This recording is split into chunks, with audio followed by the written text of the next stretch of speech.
already on. Yeah. Oh, you said said- Are you ready to turn them on? Already Yeah. All right. All right, you want some? Turn them on.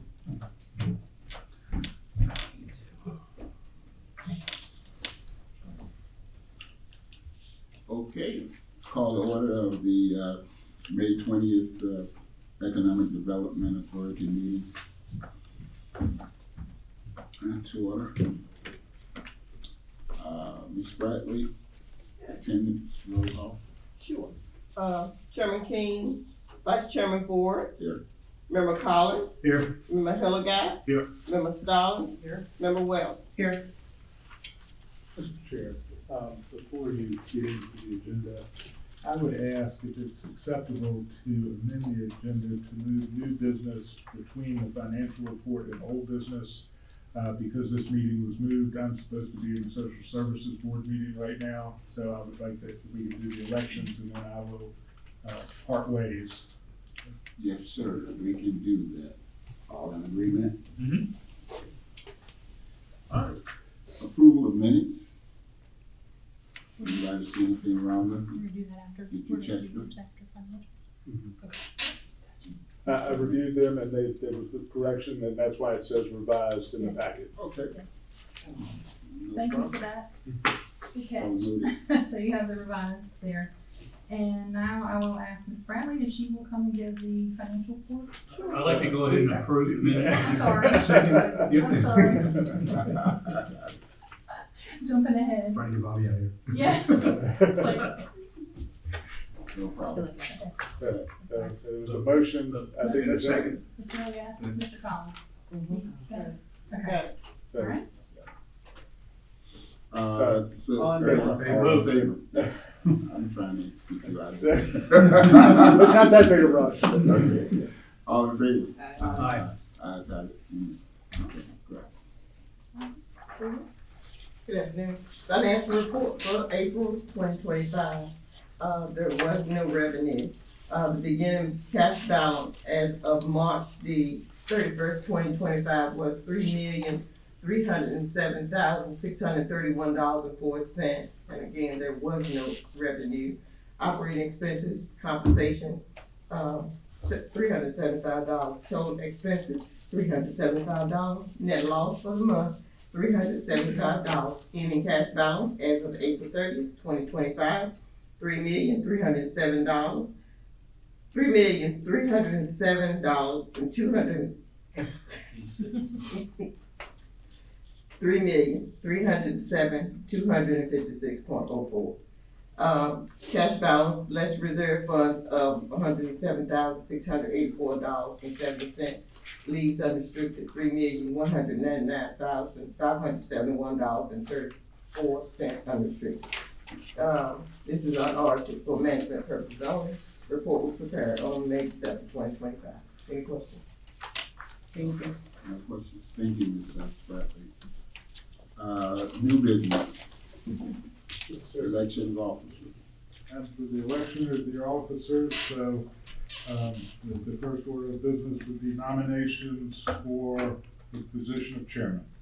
Okay, the floor is now open for nominations for the position of chairman. I nominate Mr. King. A second, is he nominatable? Yes. Okay. A second. It's the way to nominate him. Any other nominations? We're closing nominations. Let's vote on this. All in favor of Mr. King as chair, vote by the sign of aye. Aye. Any opposition?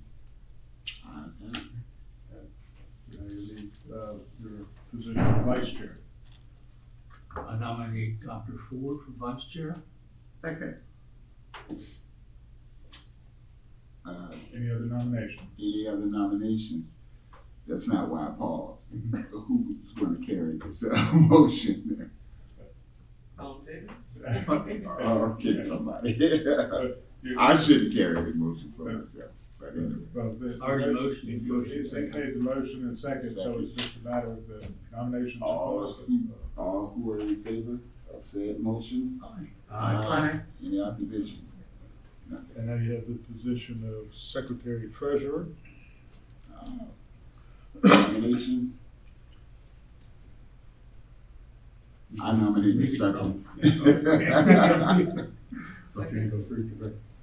Been properly moved, nominations are closed. It's been properly moved and second that, Ms. Sutton will be the, Secretary and Treasurer. All have heard said motion, side aye, Aye. no opposition, ayes have it. I think that's all of your positions. All right, thank you. I will make my exit. Thank you. Enjoy the meeting. Okay. Ms. Christie. Before we get into old business, I would like to recognize Mr. Michael Maddox. He will be joining the EDA board soon, representing the town of Windsor. He's here today just to observe, so that he's prepared to take his seat, hopefully next month. You want your candy? I was gonna say. I was about to say, we got candy, we got Spot, you're ready. Covered, appreciate it. Are they planning on voting him in June, for sure? The board did appoint him at the last meeting. Okay. Good. Okay. Thank you. So now I'm going to turn it over to Ms. Talton to come and talk to us about the business appreciation reception and some other business activities that we have going.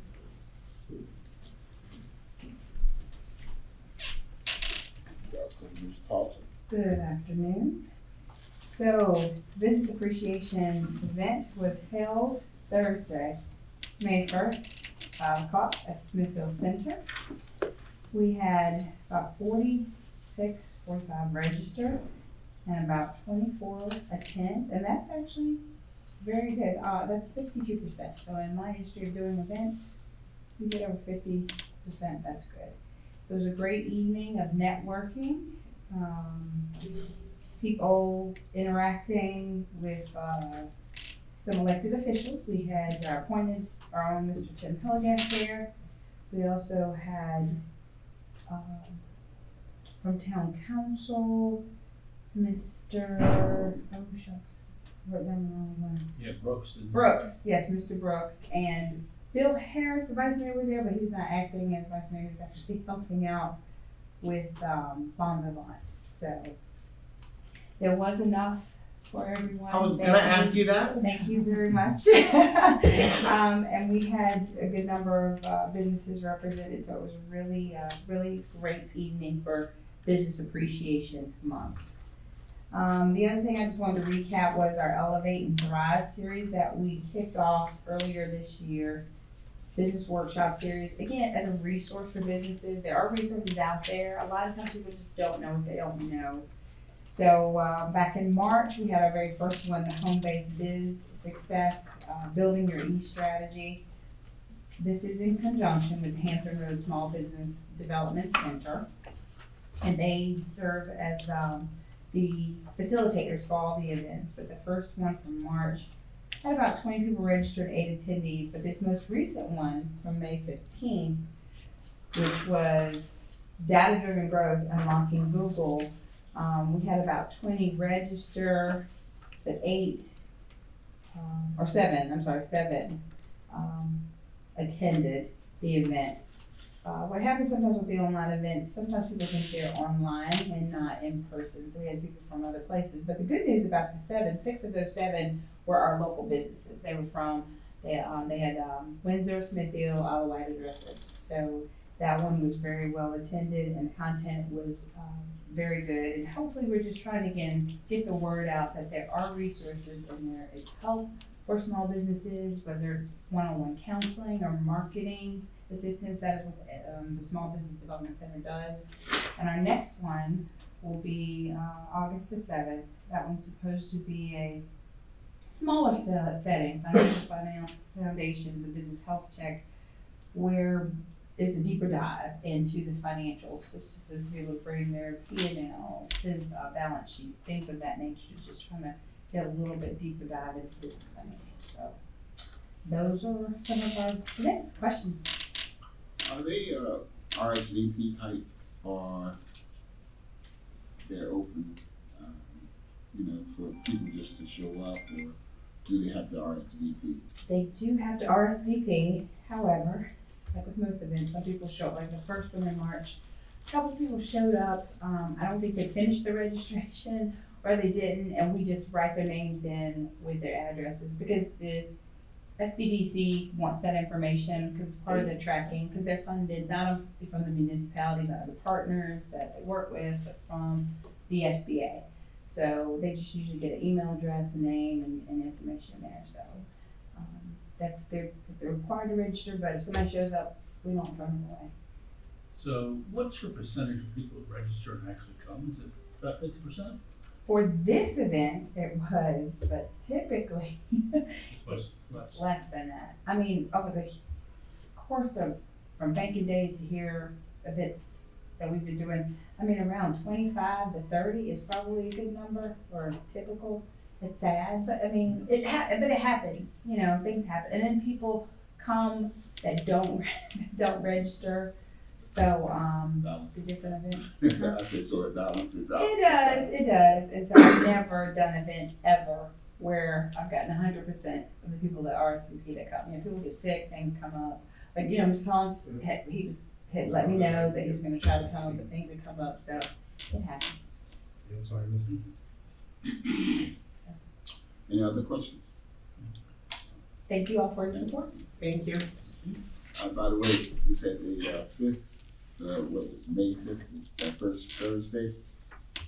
It was the business, the actual business, So the business appreciation day, Appreciation oh, I'm sorry, Day. it's May May first, I'm sorry, May first. May 1st, yeah. No, I thought about you guys. I said, I should be in Smithfield. I was at the Tastefully Yours Oh, event in Newport News. in Hampton. Oh, Hampton, they had a Hampton this year. Yeah, it was at the convention Convention center. Center, okay, alright. We have free food too. I don't know if you had it like that. Yeah, Smithfield Foods was one of the premier sponsors of that. It was good to, you know, be represented with them because we did the music for it. So, yeah. Got Smithfield in the house. Yeah. Great. All right, continuing on with old business. Just want to give you some of our industrial project updates. So with the 460 Commerce Center in Shirley T Phase 2, as you know, they send me monthly construction updates. So what they finished in April were some dock levelers and overhead door installation, their sprinkler system rough-in. They started pouring concrete on the west side of the building for loading docks. And they started the build out for the fire pump room and the electrical room. And some things they've been working on this month, May, working to complete the concrete on the east side of the building at the loading docks and complete the fire pump and electrical room build out. They're doing some exterior panel painting, curb and gutter installation is starting, and they're also starting that interior office build out that I mentioned to you last month. They were getting their permits for that. It's about 2,800 square feet. Columbia Gas is finishing up their extension of the gas line that will serve the new building. The coordinator out there let me know that most of that pipe has been installed, and they think that that project will be completed the first week of June. There has been some positive media coverage lately, and I sent these 2 articles to you via email yesterday, just so you would have them in case you missed them. And the information that we got from WM Jordan with the construction update also mentioned the AUKUS partnership, which you may recall hearing about from the Hampton Roads Alliance, and how that's expected to bring us some more defense-related industrial activity to our area.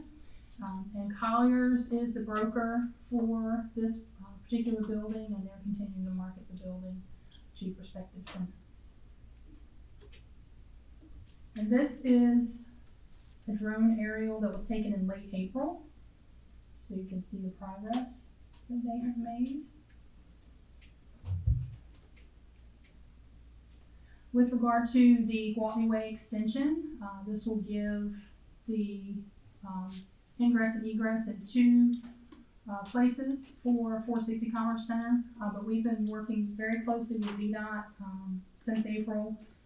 This project was supposed to have been completed April 19th. They are a little delayed. They're working on a power conflict with their storm pipe installation, and we're hoping to get Dominion to come out very soon. That's pending, so they can lift that pipe. They can lift their conduit up, and the storm pipe can slide underneath, and that will finish that storm pipe installation. They are also getting ready to pour the ADA ramps for the sidewalks, and that's something that VDOT wants to be on site to see that take place. And they are going to be scheduling the actual milling and paving work with Blair Brothers very soon. And now we're expected to be completed mid-June. So still way ahead of the building being complete, which should be in August. Milestones that they have set, that looks good. I mean, you know, because so many things can happen to kind of offset, you know, knock people off. Right. Weather and Weather. We've had more rain, we had snow. Yeah. So just to update you on Keurig Dr. Pepper and their closing. So they did cease operations April the 11th. They are continuing to do shutdown of the facility and decommissioning the equipment that's in the building. All of that will come out. Keurig is actively talking to buyers for the property, but we still have not been given the green light from them to publicly market the property. Yes, ma'am. Why is that? They may just want to control it internally. They may already have. They may. I mean, they may be working with some folks that they're just not ready for it to be out in the public. So maybe they're already working something that we just hopefully don't know about yet. Did they give an estimated date of completion of wrapping this thing up? Earlier, I had heard end of November, so it could very well take the rest of the year for them to just be completely out of the building. I was talking with one of the employees that is displaced, and so I asked him, you know, just curious. I said, well, have you guys heard anything about any other business, or are there other opportunities? And they said no, they didn't say anything, but you know, everybody was kind of sad about, you know, the closing and everything.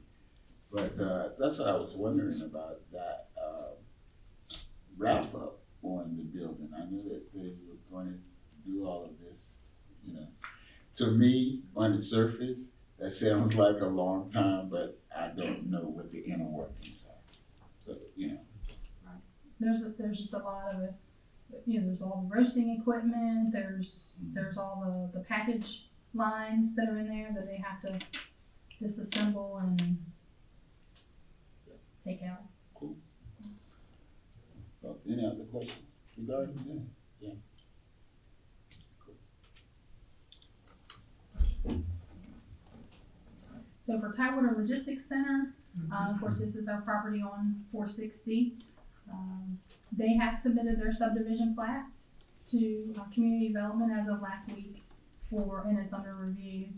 What they're proposing to do is create 7 parcels out of what was 3 parcels. So I know this is a little bit hard to see, but you've got parcels A through D, so you've got A, B, C, and D, that are the 4 buildings that are part of the project. And then you also have E is the historic home that's there, the Henry Saunders house. They're gonna make that a separate parcel. And then F is the park that they're carving out, that's just under 15 acres. And then G is Ennis Pond.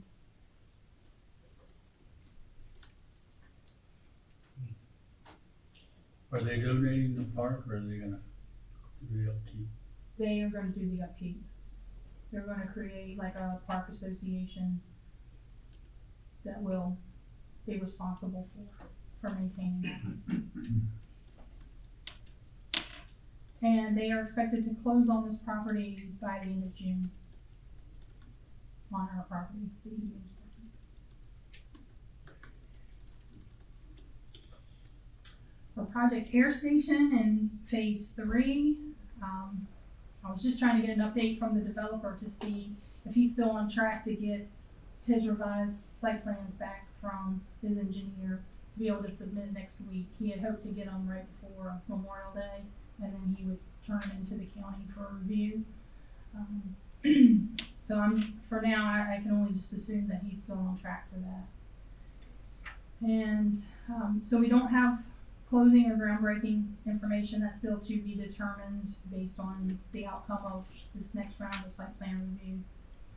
I have started working towards the rezoning that we'll need to do for the option parcel that's at the corner of Sunset and 258. And one of the steps in that is, of course, getting a cultural resources assessment. We talked about this last month about the cost involved for us to do that. And I did just get that report on Friday, and they had said that there's moderate probability area for historic resources in the northwest corner of the parcel, and moderate potential for prehistoric sites in the eastern area, extending southwest along the southern boundary, which looks like this. So that's the preliminary report of finding. This is a phase 1A, so it's Okay. basically a desktop study. Yeah. That's okay. And that's what Amy Ring agreed to accept. That's what the developer did on the other piece of the property, and so that's what we're doing on this piece to get to the rezoning step. But are those findings going to make us go to the next step, or does it stop here? Do we have to do more investigation on this thing? The report did not recommend more investigation. What will likely happen is when the developer goes to disturb the site, they will have to have an archaeologist on site to look and see if they find anything, and then they will deal with it Yeah, on that. as Okay. they find it. Yeah. Just a few other things within Shirley T Phase 3. I'd mentioned at the last meeting that the sheriff's office was interested in using the rental house for canine training, and they have started to do that just once a week. And they will just continue to do that until we sell the property. The 258 gate, I think I mentioned this situation as well at the last meeting. But someone had put a key lock on our gate where we already had a combination lock set up that all the parties involved understood, but somehow a key lock ended up out there. We ended up cutting that off, and we're back to the combo lock setup that we had. But we are looking at the cost of getting some kind of camera out there just to monitor the gate. Just in case there's activity out there. So you never, sorry, go ahead. Go ahead. You never found out who put the key lock up? No, and the only people that have access to that gate are us as staff, the hunt club, the farmer, and then after talking with public utilities with the city of Norfolk and city of Virginia Beach, they don't use that gate. They use the gate they use the private gate on the Buckhorn side of the property primarily. So they said, well, we didn't place the lock, so I don't know who placed the lock, but it's gone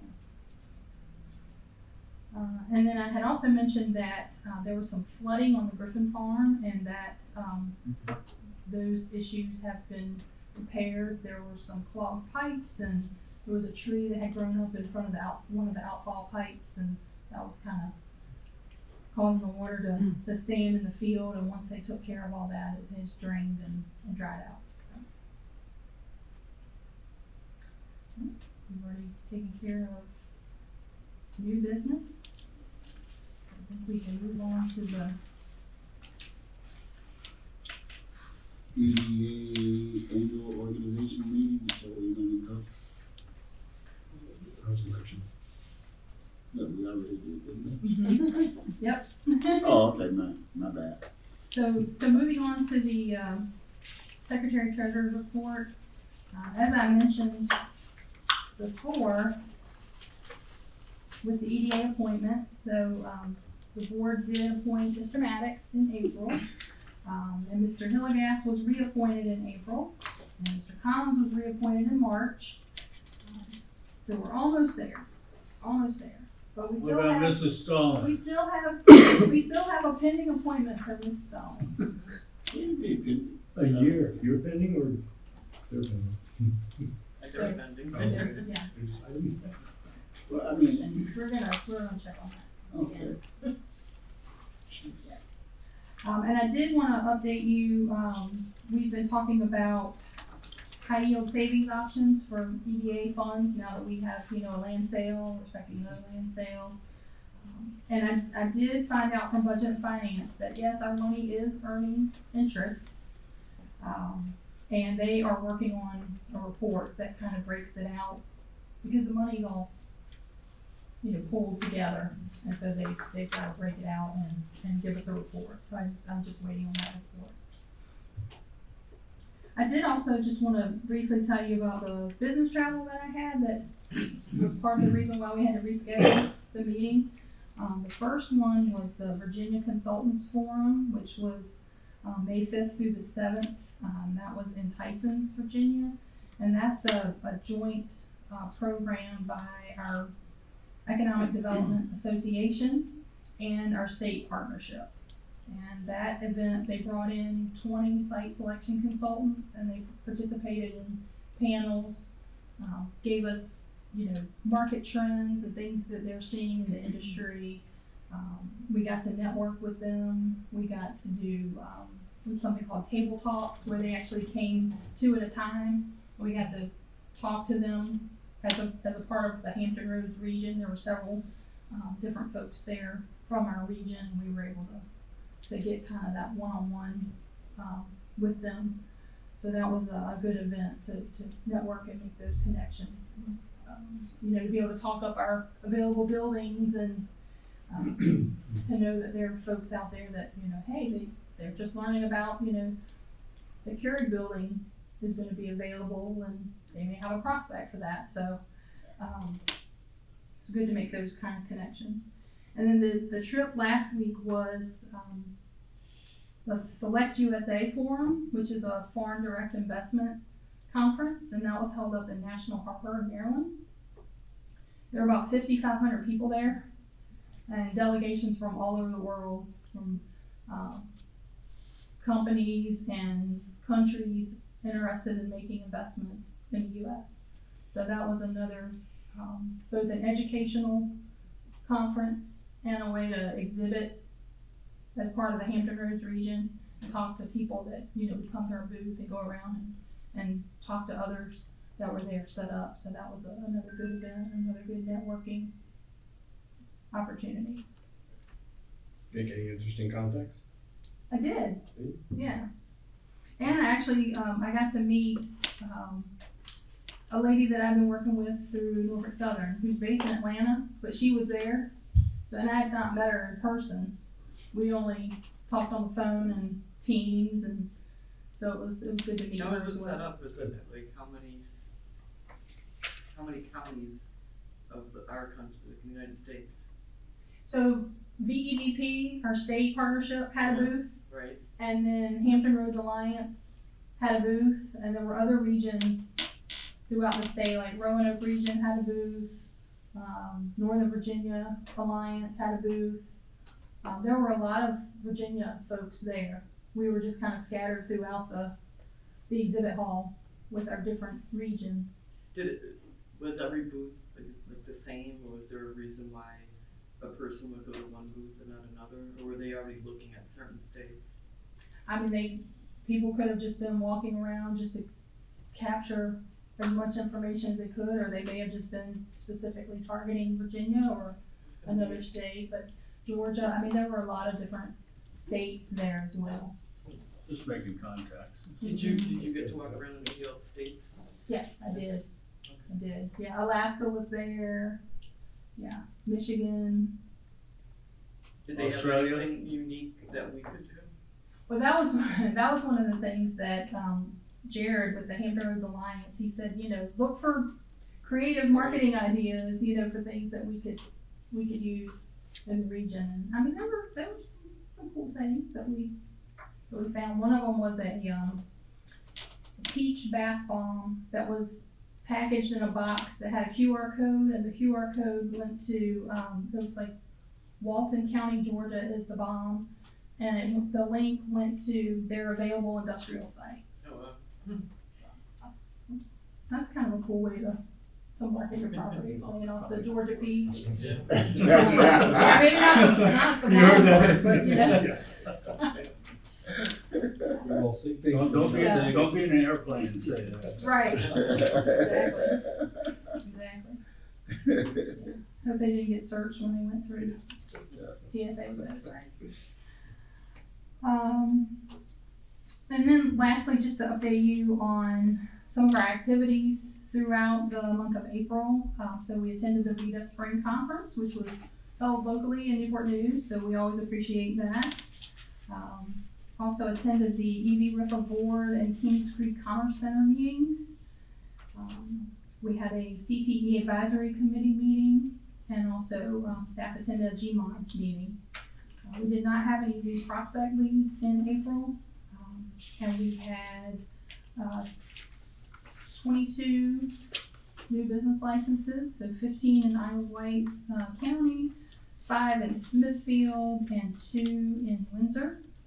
And that brings us to 75 for the year, compared to 123 last year.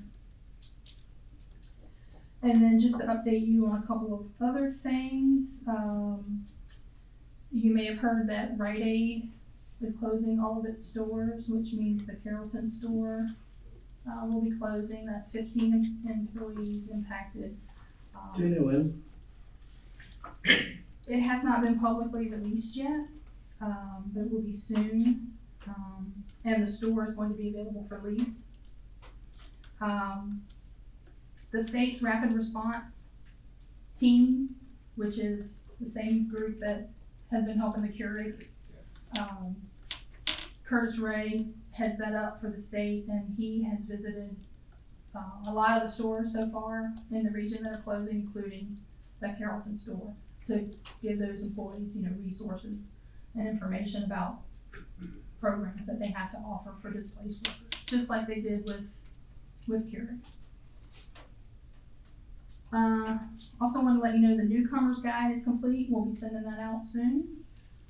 And still working on some just minor tweaks on the Visit the Farm brochure update. And then in front of you, you have our 2024 annual report. That was distributed in Inside Business earlier this month, so about 9,000 people. It's also available on our website. And then you also have a flyer, a VITA flyer, the red flyer, that is gives you a QR code to a guidebook that our state association produces for elected and appointed officials, and it's all about economic development, foundational information, and why economic development is important to the community. So I'd encourage you to take a look at that. And I think that concludes my report. Okay, Anybody have any any questions for Ms. Christian? Couple things. Any follow-up on any available or late recent training opportunities? Anything with you know, like I think the last one, who attended the last one? It was online. Mr. Collins? That's did you? I did. Did you? Yeah, I I think did. it was the 3 of us. Yes, okay. That's Anything else? a one-time, once a year Right. offering. And everybody's, with Mr. Maddox coming on, you wanna get everybody, kind of certified, or get them into whatever training, you know, opportunity which may exist. Yes. So Yes. keep We'll make that. sure to let you know when that's offered again, so we can. Yeah, And I know with the planning commission, you know, people look at it like, let's do this refresher, this update, which is it's a good thing. That's why I was asking about that. Christy, she always represents well at the EB RIFA meeting that we had, and they took the incoming county administrator around and made sure he was introduced, and you know, to powers that be, I would say, all of the people that there. And yes, so Don Robertson will replace Randy as an alternate to EB RIFA. And you mentioned the annual report, Newcomer's Guide. Update on data card. You remember when you guys did that nice little data card? Yes. Yeah, the Ford card. card. Is it a need to update that card with any recent statistics? We can, perhaps? if you would like. Yeah, we might want to look at that. Just I found it because I would put it in my wallet, and, you know, and every now and then if I'm going somewhere that, you know, some of our EDA types are there, I just kind of glance at it, and you know, and I don't think other locales have that, you know, but most of those people probably can just spit the stats out or what have you. But that was the other thing. And the last thing, I think we need a field trip. Yes, we've talked about this. We talked about this. We have to do it like 2 by 2. and if we can't do it 2 by 2, maybe we can just get approval for one of the meetings, you know. Yeah, are we not allowed to call a special meeting? In the field. In the field? In the field. Well, I don't think location is in there, but. I know we did it for one of the entities up in Carsville, where they had the training site up there. I think it was for the dog training or something like that. I thought we did it. But it would be good if we went out to Shirley T. Holland Park and we can get another visual on all of the development, because actually we're doing quite a bit out there, which is good, and, you know, and I think that that would give us a different perspective on that. So, you know, if you could just check on that and see what the future may hold for something of that sort. And you may want to ask Mr. Farmer if there's any way, he's aware that we were doing the 2 by 2 thing, but isn't there any way we can get a little bus and all of us go? Well, the county has a van or something. Yeah. But we just, we're not have to stay with that too. It'd be much more efficient. I think so. Yes. Yeah. I know the planning commission has done that in the past. Now, we've been up to Norfolk to the port system, which was very interesting for it. And I did that with EDA one time, but it wasn't just EDA, it was Right. a bunch of people. right. So, you know, that was the other thing that I had just kind of noted. Okay. Really appreciate the updates on those timelines as they relate to the you know, industrial projects. That's really important. Just kind of keep us up. And so when I was looking at the EDA annual organization meeting, I said we already had the election. I was thinking about this. That's why I brought that up. And just anybody, just look over it, just make sure it's your current phone number correct, address, you know, correct. And if something's out of place, Councilor, you can just let them know. And Sharon, we're gonna get them. They need to go ahead and finish that for you, whatever that situation is. I'm sure it'll be all right and everything. Yeah, but that's what I was thinking about when I saw the EDA annual, you know, the organizational type thing. Other than that, I don't have any other, you know, comments. just want to add, we appreciate what you do. You know, you guys out there working hard, Gloria, Ms. Carlton, all, you know, out there doing your thing. And actually representing well. Representing well. There's no closed session. No closed session today. If there's no closed session. Well, I'd like to say something. Congratulations to both of you on your reappointments, and I'd like to make a motion to adjourn the meeting. All in favor? Aye. Hey, there ain't no opposition. Thank y'all. Yeah,